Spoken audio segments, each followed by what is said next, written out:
प्राणों से प्यारे विद्यार्थियों, साथियों, आज हम चर्चा करेंगे खेल सिद्धांत से अंतर्राष्ट्रीय राजनीति का अध्ययन।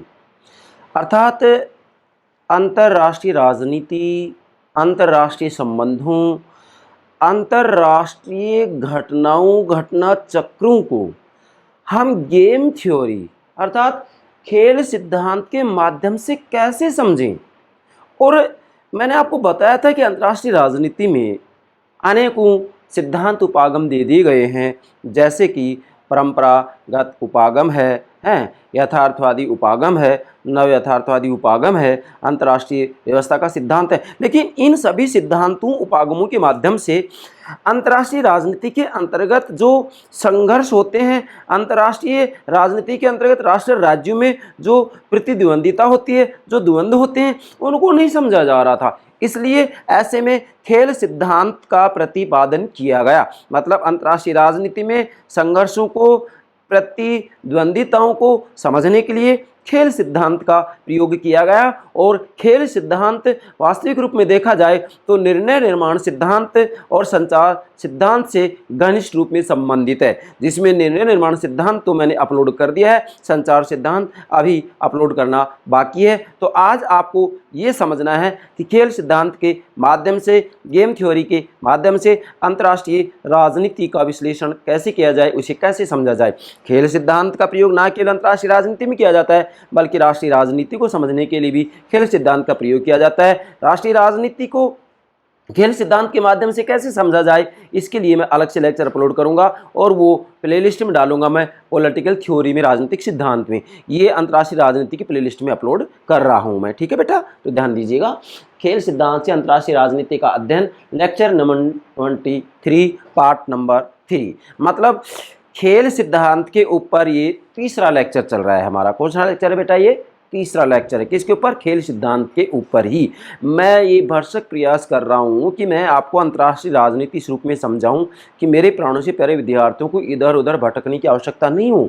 भले वो यूपीएससी की तैयारी कर रहे हो, जी नेट की तैयारी कर रहे हो, कॉलेज लेक्चर की तैयारी कर रहे हो, स्कूल लेक्चर की तैयारी कर रहे हो, या फिर जो है राजस्थान प्रशासनिक सेवा की तैयारी कर रहे हो, या किसी भी जो है राज्य लोक सेवा की तैयारी कर रहे हो, कहीं पर भी यदि आपके पाठ्यक्रम में अंतर्राष्ट्रीय राजनीति, अंतर्राष्ट्रीय संबंध पूछा जाता है, आपके सिलेबस में है, तो आपको इधर उधर भटकने की आवश्यकता नहीं है। आप हमारा जो ये चैनल है, इसकी सहायता से आसानी से आप प्रतियोगिता परीक्षा को पास कर सकते हैं। चलिए बेटा, अब इसकी पृष्ठभूमि तैयार करते हैं। सबसे पहले तो मैंने यहाँ डायग्राम भी बनाया है बेटा।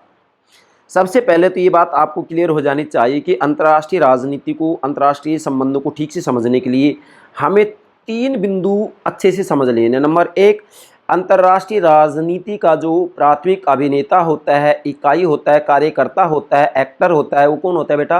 राष्ट्र राज्य। जैसे भारत, अमेरिका, चीन, फ्रांस, स्विट्जरलैंड, है ना। तो ये जो देश हैं, ये जो राष्ट्र राज्य हैं, ये अंतर्राष्ट्रीय राजनीति के एक्टर हैं, ये प्राथमिक अभिनेता हैं, ये कर्ता हैं, ये मैं ये कहूँगा कि वास्तविक रूप में ये इकाइयाँ हैं, है ना। दूसरी बात यह कि अंतर्राष्ट्रीय राजनीति का जो लक्ष्य होता है वो राष्ट्रहित होता है। अर्थात जो अंतर्राष्ट्रीय राजनीति के कार्यकर्ता हैं, अभिनेता हैं, जो एक्टर हैं, इकाइयां हैं, वास्तविक रूप में इनका जो मुख्य लक्ष्य होता है वो राष्ट्रीय हित की रक्षा करना होता है। इसलिए राष्ट्र राज्यों के बीच में राष्ट्रीय हितों को लेकर के हमेशा संघर्ष होता रहता है। इसी कारण हांस से मार्गेंथाउ ने कहा है कि सभी प्रकार की राजनीति, चाहे वह घरेलू राजनीति हो या अंतर्राष्ट्रीय राजनीति हो, शक्ति के लिए संघर्ष है। मतलब घरेलू राजनीति अर्थात राष्ट्रीय राजनीति में भी शक्ति के लिए संघर्ष होता है। जैसे मैं कहूँगा, भारत की बात बताऊं तो यहाँ पर बीजेपी और कांग्रेस से शक्ति के लिए संघर्ष हो रहा है दोनों दलों के अंतर्गत। और भी भारत के अंतर्गत बहुदलीय व्यवस्था है, तो डेफिनेटली सभी राजनीतिक दलों में शक्ति के लिए संघर्ष होता है। अंतर्राष्ट्रीय स्तर पर बात की जाए तो सभी राष्ट्र राज्य अपने अपने राष्ट्रीय हितों की रक्षा का प्रयास करते हैं, तो वहाँ पर भी शक्ति के लिए संघर्ष होता है। तो हांस से मार्गेंथाउ ने बिल्कुल सही कहा है कि सभी प्रकार की राजनीति, चाहे घरेलू राजनीति हो, अंतर्राष्ट्रीय राजनीति हो, शक्ति के लिए संघर्ष है। तो बेटा डेफिनेटली जब हम खेल सिद्धांत का प्रयोग करेंगे तो इसके अंतर्गत ये बात आपको ध्यान में रखनी है। क्या ध्यान में रखना है? कि अंतर्राष्ट्रीय राजनीति का अभिनेता तो होता है राष्ट्र राज्य, राष्ट्रीय राजनीति के अंतर्गत जो अभिनेता होता है वो कौन होता है, समूह होते हैं या राजनीतिक दल होते हैं। लेकिन अंतर्राष्ट्रीय राजनीति का जो लक्ष्य होता है वो राष्ट्रहित होता है। क्या होता है, राष्ट्रहित होता है। और वास्तविक रूप में अंतर्राष्ट्रीय राजनीति के अंतर्गत जो साध्य और साधन होता है वो शक्ति होता है। कौन होता है, शक्ति होता है, पावर होता है, वो साध्य और साधन होता है, मतलब शक्ति साध्य और साधन होता है। इसलिए वास्तव में अंतर्राष्ट्रीय राजनीति के अंतर्गत राष्ट्र राज्यों के बीच में अपने राष्ट्रीय हितों को लेकर के हमेशा शक्ति के लिए संघर्ष होता रहता है। और शक्ति के लिए जो संघर्ष होता है यही वास्तविक रूप में अंतर्राष्ट्रीय राजनीति है। अब हम खेल सिद्धांत के आधार पर अंतर्राष्ट्रीय राजनीति को समझाएंगे। बेटा सबसे पहले तो यहाँ ये ध्यान देंगे, मैंने लिखा है भारत अमेरिका, आप भारत चीन कर सकते हैं, भारत जापान कर सकते हैं, भारत रूस कर सकते हैं, ठीक है। तो खेल सिद्धांत में ये तो निश्चित है कि दो टीमें होना जरूरी है, दो टीम होना जरूरी है, दो खिलाड़ी होना जरूरी है। जैसे यहाँ में लिखा है भारत अमेरिका, तो भारत राष्ट्र राज्य है, ये खिलाड़ी हो गया, अमेरिका राष्ट्र राज्य खिलाड़ी हो गया। अब भारत जो है एक खिलाड़ी है, तो ये भारत अपने आप में क्या है, राष्ट्र राज्य है, जो कि अंतर्राष्ट्रीय राजनीति का प्राथमिक अभिनेता कहलाता है। राष्ट्र राज्य अंतर्राष्ट्रीय राजनीति का प्राथमिक अभिनेता होता है, एक्टर होता है, कार्यकर्ता होता है ना। तो इसी प्रकार से हम देखेंगे संयुक्त राज्य अमेरिका खिलाड़ी है, अमेरिका राष्ट्र राज्य है। अब जो भारत राष्ट्र राज्य है वास्तविक रूप में अंतर्राष्ट्रीय राजनीति का लक्ष्य क्या होता है, राष्ट्रहित होता है। तो भारत भी अपने राष्ट्रहित की बात करेगा, अमेरिका भी अपने राष्ट्रहित की बात करेगा, क्योंकि अंतर्राष्ट्रीय राजनीति का लक्ष्य होता है राष्ट्रहित। भाई अमेरिका भी अपने राष्ट्रीय हितों की रक्षा करना चाहेगा और भारत भी अपने राष्ट्रीय हितों की रक्षा करना चाहेगा। भारत भी ज़्यादा से ज़्यादा लाभ प्राप्त करना चाहेगा, अमेरिका भी ज़्यादा से ज़्यादा लाभ प्राप्त करना चाहेगा। तो दोनों ही राष्ट्र राज्य अपने अपने लाभ प्राप्ति के लिए प्रयास करेंगे, और लाभ प्राप्ति के लिए प्रयास करेंगे तो डेफिनेटली इनके विदेश नीति इसी आधार पर तय की जाएगी, या इनकी जो विदेश नीति है इसका आधार राष्ट्रहित ही होगा। तो वास्तव में यहाँ पर खेल सिद्धांत ये बताएगा कि भाई यहाँ जो दोनों खिलाड़ी है भारत और अमेरिका, ये दोनों खिलाड़ी ज़्यादा से ज़्यादा लाभ प्राप्त करने का प्रयास करेंगे। जैसे कि एक साधारण खेल के अंतर्गत होता है, जैसे शतरंज का एक खेल है, तो शतरंज के खेल के अंतर्गत दो टीमें होगी, टीम नंबर 1 टीम नंबर 2। तो दोनों टीमें क्या करेंगी, ये दोनों टीमें प्रयास करेंगी कि भाई हम विजेता बने। तो पहली टीम चाहेगी हम विजेता बने, दूसरी टीम चाहेगी हम विजेता बने। तो दोनों टीमें क्या करेंगी कि ये एक दूसरे की चालों को देख करके अपनी चालें बदलते रहेंगे। जैसे भारत है अपनी विदेश नीति तय करेगा, तो अमेरिका के द्वारा जो विदेश नीति तय की जा रही है, जो रणनीति जो चालबाजी अमेरिका चल रहा है, उन चालबाजियों को देखते हुए ही भारत भी अपनी चालबाजियों को बदलेगा, अपनी चाल को बदलेगा। तो यहाँ पर भी ये दोनों टीमें अपनी अपनी चाल को दूसरे की चालबाजियों को देखते हुए बदलने का प्रयास करेंगे, कारण कि दोनों टीमों का लक्ष्य है जीतना, विजेता बना। यहाँ पर भी दोनों खिलाड़ियों का भारत अमेरिका का लक्ष्य है ज़्यादा से ज़्यादा अपने राष्ट्र हितों की रक्षा करना, राष्ट्रीय हितों की प्राप्ति के लिए ही ये विदेश नीति तय करेंगे, और इनकी विदेश नीति का आधार भी राष्ट्र हित ही होगा, भले ही वो भारत हो, अमेरिका हो, चीन हो, कोई भी राष्ट्र राज्य क्यों ना हो। तो निश्चित रूप में यहाँ ये दो टीमें होगी। उसके बाद में हम राष्ट्रीय राजनीति की बात करें तो राष्ट्रीय राजनीति को भी आप खेल सिद्धांत के आधार पर समझ सकते हैं। जैसे भारत की बात करूँ तो भारत में दो राजनीतिक दल ले रहे हैं हम, राजनीतिक दल बीजेपी, राजनीतिक दल कांग्रेस। तो बीजेपी ये चाहेगी कि हम सत्ता में आए, कांग्रेस चाहेगी हम सत्ता में आए। तो दोनों जो ये दल हैं, दोनों जो ये टीमें हैं, खिलाड़ी हैं, ये विजेता बनने का प्रयास करेंगे, और विजेता बनने का प्रयास करेंगे तो इसके लिए अपनी अपनी व्यूह रचना का प्रयास करेंगे, अपनी अपनी रणनीतियां अपनाएंगे। क्या अपनी अपनी रणनीतियां अपनाएंगे? इनका प्रयास होगा कि ज़्यादा से ज़्यादा हमें लाभ प्राप्त हो, हमें विजय प्राप्त हो, और विजय प्राप्त हो तो इसके लिए ये एक दूसरे की चालबाजियों को देखते हुए अपनी चालों में परिवर्तन करेंगे। आपसे हम देख सकते हैं बीजेपी का अपना घोषणा पत्र होता है, एजेंडा होता है, कांग्रेस का अपना घोषणा पत्र एजेंडा होता है। तो ये दोनों जो दल हैं दूसरे दल को, दूसरी टीम की जो चालबाजी है उन चालबाजियों को देखते हुए अपनी चालें निर्धारित करता है, मतलब अपना घोषणा पत्र तय करता है। तो निश्चित रूप में आप जो ये खेल सिद्धांत है, साधारण खेल को भी इसके आधार पर समझ सकते हैं, राष्ट्रीय राजनीति को भी इसके आधार पर समझ सकते हैं, और अंतर्राष्ट्रीय राजनीति को भी इसके आधार पर समझ सकते हैं। ये तो इसकी पृष्ठभूमि होगी। अब आगे बढ़ते हैं। यह सिद्धांत मतलब खेल सिद्धांत अंतर्राष्ट्रीय राजनीति को एक क्रीड़ा स्थली मानता है। बेटा ध्यान दे, मतलब जो ये खेल सिद्धांत है ये अंतर्राष्ट्रीय राजनीति को एक क्रीड़ा स्थली मानता है। क्या मानता है? क्रीड़ा स्थली। मतलब ये वास्तव में अंतर्राष्ट्रीय राजनीति को एक जो है खेल का स्थान मानता है। क्या मानता है? खेल का स्थान मानता है। किसको? अंतर्राष्ट्रीय राजनीति को। अब राष्ट्र राज्य अपनी व्यूह रचना करते हैं। निश्चित रूप में जो राष्ट्र राज्य जैसे भारत राष्ट्र राज्य है, अमेरिका राष्ट्र राज्य है, चीन राष्ट्र राज्य है, रूस राष्ट्र राज्य है, फ्रांस, जापान, स्विट्जरलैंड, ठीक है बेटा। तो यहाँ जो राष्ट्र राज्य होते हैं वो अपनी व्यूह रचना करते हैं। व्यूह रचना का निर्माण किस लिए करते हैं, किस आधार पर करते हैं? अपने अपने राष्ट्रीय हितों की रक्षा का प्रयास करेंगे, अपने अपने राष्ट्रीय हितों को प्राप्त करने का प्रयास करेंगे, क्योंकि अंतर्राष्ट्रीय राजनीति का लक्ष्य ही राष्ट्रीय हित है। अपने देश के, अपने राष्ट्र के हितों के ऊपर ही बल दिया जाएगा। अपनी विदेश नीति कोई भी राष्ट्र राज्य तय करता है तो उसका आधार राष्ट्र हित ही होता है। इसलिए राष्ट्र राज्य अपनी व्यूह रचना जो तैयार करते हैं उसका आधार राष्ट्र हित ही होता है। आगे, अब जिस प्रकार से सामाजिक संगठन जो होते हैं, सामाजिक संगठन भी सहयोग और संघर्ष, मतलब जो सामाजिक संगठन होते हैं उनमें सहयोग भी होता है और संघर्ष भी होता है। तो वास्तविक रूप में ठीक इसी प्रकार से राष्ट्र राज्यों में भी संघर्ष और सहयोग होता है। बेटा ध्यान दें, जिस प्रकार से सामाजिक संगठनों में सहयोग और संघर्ष होता है, ठीक उसी प्रकार से राष्ट्र राज्यों में भी सहयोग और संगठन होता रहता है। आपने देखा होगा कुछ राष्ट्र राज्य एक दूसरे के साथ मधुरता के संबंध बनाए रखते हैं, अच्छी अच्छी संधियां समझौते करते हैं, और कुछ राष्ट्र राज्यों आपस में गर्मा गर्मी चली रहती है। और जब ये संघर्ष वास्तविक रूप में, जैसे मैंने लिखा भी है कि संघर्ष की जो अंतिम सीमा हो जाती है तो फिर वो युद्ध होता है। मतलब संघर्ष की अंतिम सीमा जो होती है, मैंने लिखा है संघर्ष की अंतिम सीमा युद्ध होता है। जब इतना संघर्ष बढ़ जाए, इतना विवाद बढ़ जाए, इतना तनाव बढ़ जाए, इतना टकराव बढ़ जाए कि उसका कोई समाधान नहीं है, तो फिर संघर्ष की अंतिम जो सीमा होती है वो युद्ध होता है। फॉर एग्जाम्पल, अभी विश्व के अंतर्गत आप देख सकते हैं कि रूस और यूक्रेन के मध्य में युद्ध चला हुआ है। इसका रीजन क्या था? इसका रीजन यही था कि वास्तविक रूप में ये जो है सहयोग करने में असमर्थ रहे और संघर्ष करते करते ये उस सीमा तक पहुंच गए कि अंत में इन्हें युद्ध का सहारा लेना पड़ा। तो ये आपको ध्यान में रखना है। जिस प्रकार से सामाजिक संगठनों में सहयोग और संघर्ष होता है, उसी प्रकार से राष्ट्र राज्यों में भी सहयोग और संघर्ष होता है। और जब संघर्ष की अंतिम सीमा आ जाती है तो निश्चित रूप में युद्ध होता है। ठीक है, तो ये खेल सिद्धांत से आप समझ सकते हैं। नेक्स्ट, खेल के मैदान में दो स्पष्ट दल होते हैं। आप नोट कीजिएगा बेटा, जो खेल होता है, खेल के मैदान में दो स्पष्ट दल होते हैं। जैसे मैंने लिखा है भारत अमेरिका, भारत चीन, भारत रूस, भारत जापान, कुछ भी कर सकते हैं, भारत पाकिस्तान। तो खेल के मैदान में दो स्पष्ट दल होते हैं। यहाँ पर आप देखिए शतरंज खेल में दो टीमें हैं। और अगर हम राष्ट्रीय राजनीति की बात करें, ठीक है, भारत में बहुदलीय व्यवस्था है, अनेकों दल हैं, लेकिन निश्चित रूप में जो प्रतियोगी दल हैं वो बीजेपी और कांग्रेस हैं। तो इन दोनों के बीच में ही वास्तविक रूप में सत्ता प्राप्ति के लिए प्रतियोगिता होती है।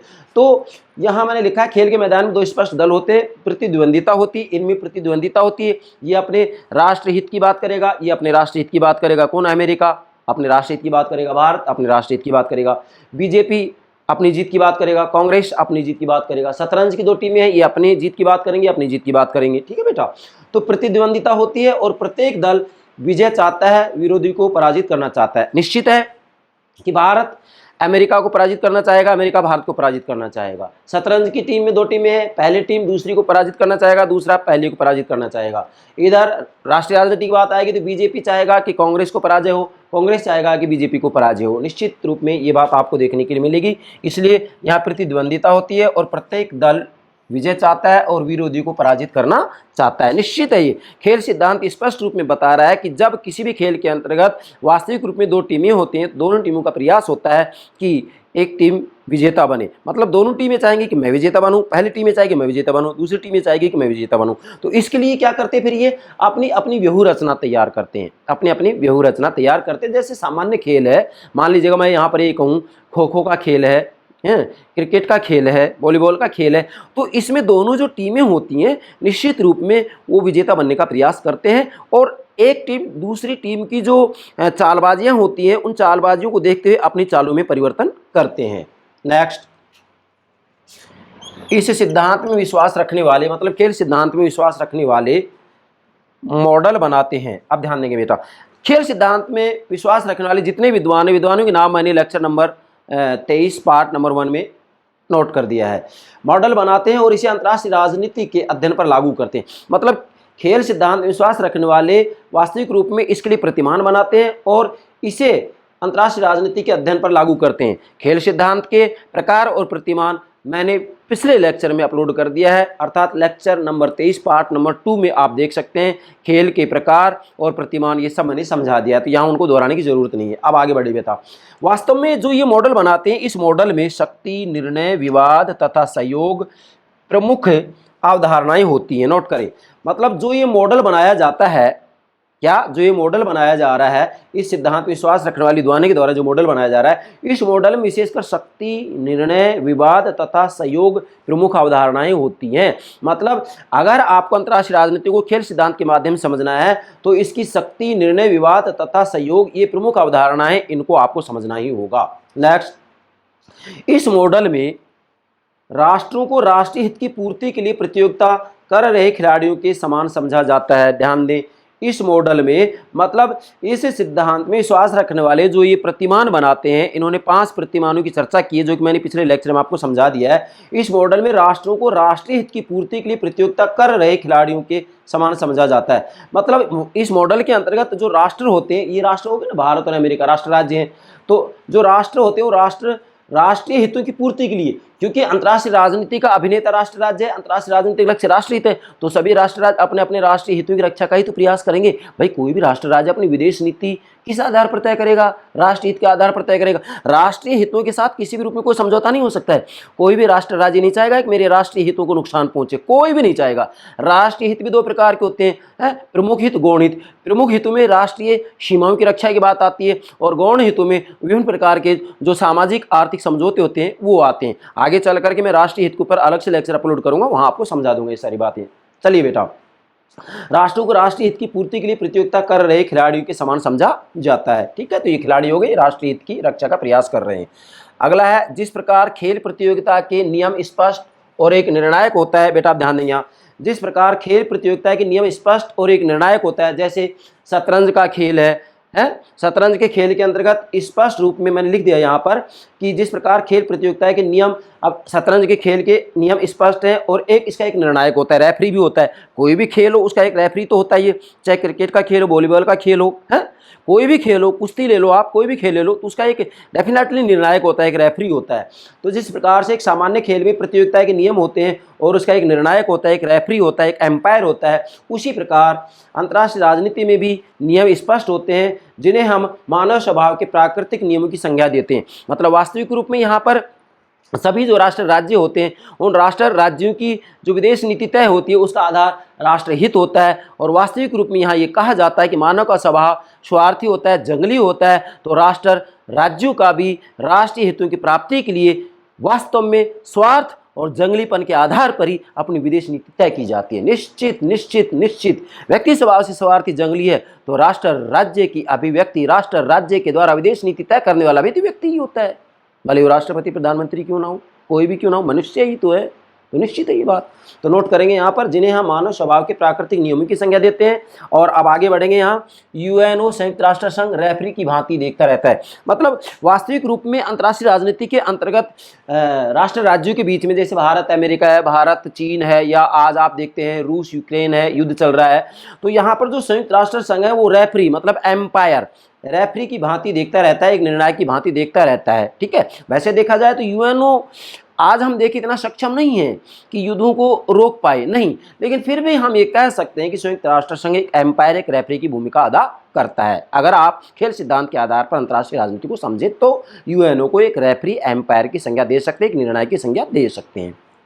नेक्स्ट, यह सिद्धांत वास्तव में तर्कसंगत व्यवहार का मॉडल पेश करता है। नोट करें, यह सिद्धांत मतलब खेल सिद्धांत वास्तव में तर्कसंगत व्यवहार का मॉडल पेश करता है, और यह सिद्धांत इस प्रश्न का उत्तर देता है कि किस स्थिति में कौन सी कार्यवाही तर्कसंगत है। अंतर्राष्ट्रीय क्षेत्र में तर्कसंगत व्यवहार का अर्थ है कि हर राष्ट्र विदेश नीति के क्षेत्र में ऐसा निर्णय ले जिससे विजय के अधिकतम अवसर प्राप्त हो। कितनी महत्वपूर्ण बात है, समझें। यह सिद्धांत वास्तव में तर्कसंगत व्यवहार का मॉडल पेश करता है, तर्कसंगत व्यवहार का मॉडल पेश करता है। तो यहाँ बात आती है तर्कसंगत व्यवहार किसे कहते हैं, मैंने नोट कर दिया है। तर्कसंगत व्यवहार का अर्थ है कि हर राष्ट्र, प्रत्येक राष्ट्र राज्य, भारत अमेरिका जापान चीन रूस कि प्रत्येक राष्ट्र विदेश नीति के क्षेत्र में ऐसा निर्णय ले जिससे विजय के अधिकतम अवसर प्राप्त हो। मतलब विदेश नीति के क्षेत्र में भारत ऐसा निर्णय ले जिससे कि उसको विजय के ज़्यादा से ज़्यादा अवसर प्राप्त हो। अमेरिका भी ऐसा विदेश नीति के क्षेत्र में निर्णय लेगा जिससे कि अधिक से अधिक विजय के अवसर इसको प्राप्त हो। भले भारत हो, भले अमेरिका हो, चीन हो, जापान हो, स्विट्जरलैंड हो, कोई भी राष्ट्र राज्य हो, फ्रांस हो, सभी अपनी विदेश नीति के क्षेत्र में ऐसा निर्णय ले जिससे विजय के अधिकतम अवसर प्राप्त हो। इसी को कहते हैं तर्क संगत व्यवहार। तर्क संगत व्यवहार का सीधा सा अर्थ होता है कि प्रत्येक राष्ट्र राज्य विदेश नीति के क्षेत्र में ऐसा निर्णय ले जिससे विजय के अधिकतम अवसर प्राप्त हो, और जब वह ऐसा निर्णय लेगा तो उसे कहेंगे तर्क संगत व्यवहार। तो फिर से आए, यह सिद्धांत वास्तव में तर्क संगत व्यवहार का मॉडल पेश करता है। कौन सा? खेल सिद्धांत तर्क संगत व्यवहार का मॉडल पेश करता है, मॉडल प्रतिमान। और यह सिद्धांत इस प्रश्न का उत्तर देता है कि किस स्थिति में कौन सी कार्यवाही तर्क संगत है। मतलब ये जो खेल का सिद्धांत है इस प्रश्न का उत्तर देता है कि किस स्थिति में कौन सी कार्यवाही तर्क संगत है, कौन सी कार्यवाही की जाए जिससे कि ज़्यादा से ज़्यादा लाभ प्राप्त हो, विजय की प्राप्ति हो। इस सिद्धांत से ये बात स्पष्ट होती है। अगला, अंतर्राष्ट्रीय क्षेत्र में, अंतर्राष्ट्रीय राजनीति में, अंतर्राष्ट्रीय संबंधों में, अंतर्राष्ट्रीय क्षेत्र में तर्क संगत व्यवहार। नोट करें, तर्क संगत व्यवहार का अर्थ है कि प्रत्येक राष्ट्र, हर राष्ट्र, प्रत्येक राष्ट्र विदेश नीति, फॉरेन पॉलिसी, विदेश नीति के क्षेत्र में ऐसा निर्णय ले जिससे विजय के अधिकतम अवसर प्राप्त हो। मतलब तर्क संगत व्यवहार का सीधा सा अर्थ यही है कि विदेश नीति के क्षेत्र में प्रत्येक राष्ट्र राज्य के द्वारा ऐसा निर्णय लिया जाए जिससे कि उसे अधिक से अधिक विजय के अवसर प्राप्त हो, अधिक से अधिक लाभ की प्राप्ति हो। ऐसा निर्णय विदेश नीति के संदर्भ में लिया जा रहा है तो इसे ही तर्क संगत व्यवहार कहा जाता है, और सभी राष्ट्र राज्यों के द्वारा यही प्रयास किया जाता है कि उसे ज़्यादा से ज़्यादा लाभ की प्राप्ति हो, उसके राष्ट्रीय हितों की रक्षा हो। ठीक है बेटा, तो यहाँ तक ये बात स्पष्ट होगी। अब इधर आइए बेटा, यहाँ मैंने लिखा है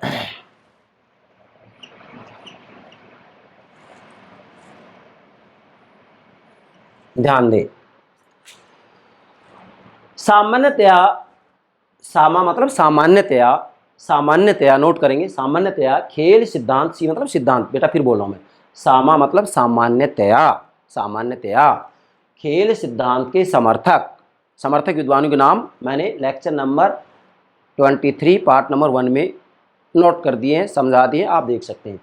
समर्थक अंतर्राष्ट्रीय राजनीति में किसी संघर्ष के समय 5 प्रश्न पूछते हैं। मतलब अंतर्राष्ट्रीय राजनीति में जब राष्ट्र राज्यों के बीच में संघर्ष की स्थिति होती है, तनाव की स्थिति होती है, टकराव की स्थिति होती है, किसको लेकर के? अपने अपने राष्ट्रीय हितों को लेकर के।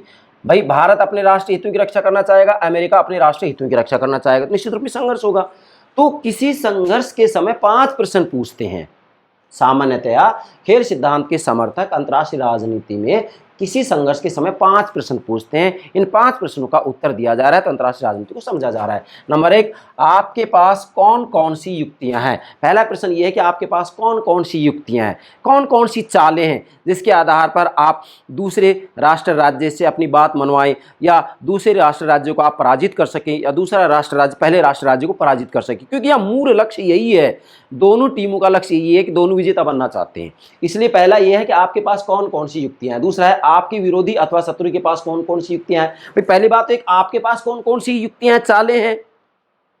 दूसरा है कि आपके विरोधी अथवा शत्रु के पास कौन कौन सी युक्तियां चालें, इसकी जानकारी होनी चाहिए।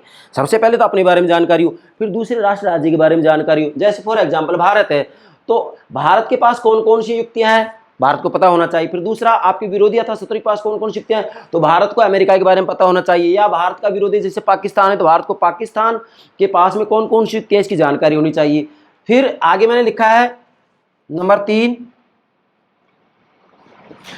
दोनों की युक्तियों की तुलना करने पर क्या परिणाम निकलता है। अब भारत अमेरिका या भारत पाकिस्तान दोनों की युक्तियां हैं, अब इन युक्तियों की तुलना करने से क्या परिणाम निकलते हैं कि किसके पास ज़्यादा युक्तियां, चालबाजियां हैं, इसका क्या परिणाम निकलेगा। इस प्रश्न का उत्तर दो। उसके बाद में 4 नंबर पर आता है चौथा प्रश्न, विभिन्न परिणामों के आप क्या मूल्य आंकते हैं। मतलब अब यहाँ चूंकि तीसरे स्तर पर परिणाम आ गए, तो अब इन परिणामों के आप क्या मूल्य आंकते हैं, इस प्रश्न का उत्तर दें। और इसके बाद में पांचवा प्रश्न है, ऐसे ही विभिन्न परिणामों के आपके विरोधी शत्रु क्या मूल्य आंकते हैं। मतलब अब ऐसे ही जो परिणाम हैं, यहाँ ये परिणाम जो निकल रहे हैं, ऐसे ही विभिन्न परिणामों के आपके विरोधी या शत्रु क्या मूल्य आंकते हैं। जैसे भारत का विरोधी पाकिस्तान होगा, पाकिस्तान क्या मूल्य आंकता है, पाकिस्तान आपकी शक्ति के बारे में क्या मूल्य आंकता है, इसके बारे में भी जो है आपको पता होना चाहिए। मतलब ऐसे विभिन्न परिणामों के आपके विरोधी या शत्रु क्या मूल्य आंकते हैं। तो ये जो 5 प्रश्न है, ये 5 प्रश्न के उत्तर दिए जाते हैं और एक खेल सिद्धांत के माध्यम से आसानी से दिए जा सकते हैं, और दिए जा सकते हैं तो इसके आधार पर अंतर्राष्ट्रीय राजनीति को, अंतर्राष्ट्रीय संबंधों को समझा जा सकता है। अब ध्यान दें नेक्स्ट, इन प्रश्नों का उत्तर, मतलब ये पांचों जो प्रश्न है, इन प्रश्नों का उत्तर खोजने के लिए, बेटा ध्यान दें, इन प्रश्नों का उत्तर खोजने के लिए फिर से बोल रहा हूं, इन प्रश्नों का उत्तर खोजने के लिए नीति निर्माताओं, मैंने कहा था ना, निर्णय निर्माण का सिद्धांत, संचार सिद्धांत और खेल सिद्धांत एक दूसरे से घनिष्ठ रूप में जुड़े हुए, इसलिए यहाँ जब नीति निर्माताओं की बात आ रही तो ये निर्णय निर्माण सिद्धांत के अंतर्गत चला जाता है।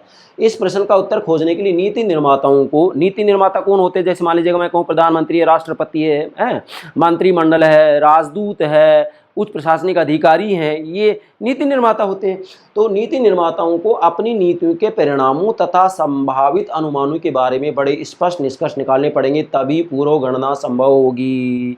मतलब इनको वास्तव में जो नीति निर्माता हैं, जैसे राष्ट्रपति, प्रधानमंत्री है, मंत्रिमंडल है, राजदूत है, उच्च प्रशासनिक अधिकारी है, नीति निर्माताओं को अपनी नीतियों के परिणाम, जो नीति बनाई जाए उसका क्या परिणाम हो सकता है तथा संभावित अनुमान, उसके क्या संभावित परिणाम हो सकते हैं, संभावित अनुमानों के बारे में बड़े स्पष्ट निष्कर्ष निकालने पड़ेंगे, तभी पूर्व गणना संभव हो सकती है कि हमें किस प्रकार का निर्णय लेना है। ये बात भी खेल सिद्धांत के माध्यम से स्पष्ट हो जाती है। अब बेटा थोड़ा आगे बढ़ते हैं।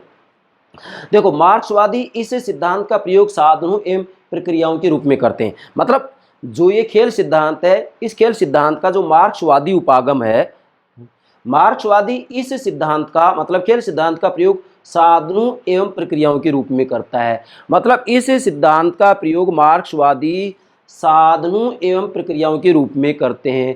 साधन या विशेषकर जो होता है वो वास्तविक रूप में जो है, मैं कहूँगा कि भौतिक पदार्थ होगा, धन होगा, पूंजी होगी, ठीक है।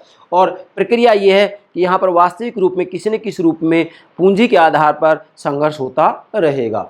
अगला है आजकल, मतलब वर्तमान समय में आजकल स्वरूपीकरण से अंतर्राष्ट्रीय संघर्षों का अध्ययन किया जाने लगा है। मतलब आज ही यदि देखा जाए तो आजकल स्वरूपीकरण से अंतर्राष्ट्रीय संघर्षों का अध्ययन किया जाने लगा है या किया जा रहा है। इससे अर्थ है क्या? स्वरूपीकरण का अर्थ है, इससे अर्थ है कि विभिन्न प्रक्रियाओं में ऐसी प्रतिक्रियाओं के स्वरूपों को छांट लेना जो समान है तथा इन स्वरूपों को कालांतर में निहित तत्वों के आधार पर सामान्यीकृत करना। अंतर्राष्ट्रीय संघर्षों के अध्ययन में इस पद्धति का प्रयोग सरल है। अब देखो, मतलब अंतर्राष्ट्रीय राजनीति के अंतर्गत या अंतर्राष्ट्रीय संघर्षों के अध्ययन में इस पद्धति का प्रयोग बड़ा सरल है। किसका? स्वरूपीकरण का। क्यों? क्योंकि अंतर्राष्ट्रीय संघर्षों का अध्ययन वास्तविक रूप में इसके अंतर्गत विभिन्न प्रक्रियाओं में ऐसी प्रतिक्रियाओं को, स्वरूपों को छांट लेना, ऐसी प्रतिक्रियाओं के स्वरूपों को छांट लेना है जो समान है, एक समान है। तो कुछ राष्ट्र राज्यों की प्रतिक्रिया एक जैसी होती है, समान है, तथा इन स्वरूपों को कालांतर में निहित तत्वों के आधार पर सामान्यीकृत कर दिया जाता है। मतलब उसका सामान्यीकरण कर दिया जाता है और सामान्यीकरण के आधार पर सिद्धांत का निर्माण कर लिया जाता है। अंतर्राष्ट्रीय संघर्षों के अध्ययन में इस पद्धति का प्रयोग बड़ा सरल है। किसका? स्वरूपीकरण का। तो आज हम देखेंगे तो वास्तविक रूप में अंतर्राष्ट्रीय राजनीति को स्वरूपीकरण के आधार पर भी समझा जाता है। एक बात और, नेक्स्ट, जैसे अब यहाँ मैंने लिखा है अंतर्राष्ट्रीय संघर्षों के निश्चित स्वरूप होते हैं। बेटा ध्यान दें, मतलब अंतर्राष्ट्रीय संघर्षों के निश्चित स्वरूप होते हैं। अंतर्राष्ट्रीय संघर्षों को स्वरूपीकरण के माध्यम से समझा जा रहा है। तो यहाँ मैंने लिखा है अंतर्राष्ट्रीय संघर्षों के निश्चित स्वरूप, मतलब जो अंतर्राष्ट्रीय संघर्ष होते हैं उसके निश्चित स्वरूप होते हैं। कैसे? जैसे विरोध है, ये अंतर्राष्ट्रीय संघर्ष का निश्चित स्वरूप है, विरोध भी होता है, तनाव, झड़प, छोटी मोटी झड़प भी होती रहती है, झड़प, दौत्य संबंध, और इसके साथ में दौत्य संबंधों को तोड़ना। फिर से बोल रहा हूँ, जैसे विरोध, तनाव, झड़प, दौत्य संबंधों को तोड़ना, जो मित्रता के संबंध हैं उनको तोड़ दिया जाता है, दौत्य संबंधों को तोड़ना, युद्ध, आर्थिक नाकेबंदी आदि अंतर्राष्ट्रीय संघर्ष के निश्चित स्वरूप होते हैं। तो वास्तविक रूप में यहाँ पर जो ये निश्चित स्वरूप उभर करके सामने आ रहे हैं, इन निश्चित स्वरूपों के आधार पर वास्तविक रूप में क्या होता है कि इन स्वरूपों कालांतर में निहित तत्वों के आधार पर सामान्यीकृत कर दिया जाता है और अंतर्राष्ट्रीय संघर्षों के अध्ययन में इस पद्धति का प्रयोग बड़ा सरल है। अब यहाँ जैसे लिखा है अंतर्राष्ट्रीय संघर्षों के निश्चित स्वरूप होते हैं, अब निश्चित स्वरूप सामने आ गए। अब इन निश्चित स्वरूपों के आधार पर क्या होता है? सामान्यीकृत कर दिया जाता है और सामान्यीकरण के आधार पर फिर अंतर्राष्ट्रीय राजनीति को समझने का प्रयास किया जाता है। फिर लास्ट में लिखा है आजकल एक अन्य पद्धति मॉडलिंग के द्वारा भी अंतर्राष्ट्रीय राजनीति का अध्ययन संभव है। मतलब स्वरूपीकरण से तो समझा ही जा रहा है अंतर्राष्ट्रीय राजनीति को, लेकिन अभी वर्तमान समय में आजकल एक अन्य पद्धति मॉडलिंग के द्वारा भी अंतर्राष्ट्रीय राजनीति का अध्ययन संभव है। क्यों? क्योंकि इसके अंतर्गत सामाजिक प्रक्रियाओं तथा घटनाओं को सही तरीके से व्यक्त किया जाता है। यहाँ वास्तविक रूप में मॉडलिंग के अंतर्गत विशेषकर विदेश नीति के अध्ययन पर बल दिया जाता है कि किसी भी राष्ट्र राज्य के द्वारा अपनी विदेश नीति किस आधार पर तय की जाती है। तो ये जो मॉडलिंग है ये बताएगी कि सभी राष्ट्र राज्य अपनी विदेश नीति जब तय करते हैं तो विदेश नीति का आधार राष्ट्रहित होता है। क्या होता है बेटा? राष्ट्रहित होता है। इसलिए आजकल मॉडलिंग के द्वारा भी अंतर्राष्ट्रीय राजनीति का अध्ययन संभव है। क्यों? क्योंकि सामाजिक प्रक्रियाओं तथा घटनाओं को सही तरीके से व्यक्त किया जा सकता है, समझा जा सकता है। किसके द्वारा? मॉडलिंग के द्वारा। ठीक है बेटा। तो ये हो गया खेल सिद्धांत से अंतर्राष्ट्रीय राजनीति का अध्ययन, लेक्चर नंबर 23, पार्ट नंबर 3। ठीक है। मुझे विश्वास है आप खेल सिद्धांत के माध्यम से अंतर्राष्ट्रीय राजनीति, अंतर्राष्ट्रीय संबंधों, अंतर्राष्ट्रीय घटनाओं, अंतर्राष्ट्रीय संघर्षों को आसानी से समझ सकते हैं। क्योंकि अंतर्राष्ट्रीय राजनीति को वास्तविक रूप में देखा जाए, जैसे मैंने नोट भी कर दिया यहाँ, कि खेल सिद्धांत अंतर्राष्ट्रीय राजनीति को एक क्रीड़ा स्थली मानता है, एक खेल का मैदान मानता है। किसको? अंतर्राष्ट्रीय राजनीति को। तो खेल सिद्धांत के माध्यम से आप अंतर्राष्ट्रीय राजनीति को बहुत हद तक समझ सकते हैं। बाकी अभी जो ये खेल सिद्धांत है, इस खेल सिद्धांत की आलोचना शेष है। नेक्स्ट लेक्चर में हम खेल सिद्धांत की आलोचनाओं की और खेल सिद्धांत के महत्व की चर्चा करेंगे। ठीक है बेटा। मुझे विश्वास है आप खेल सिद्धांत से अंतर्राष्ट्रीय राजनीति का अध्ययन कैसे किया जाता है इस बात को अच्छे से समझ गए होंगे। यस बेटा। ओके।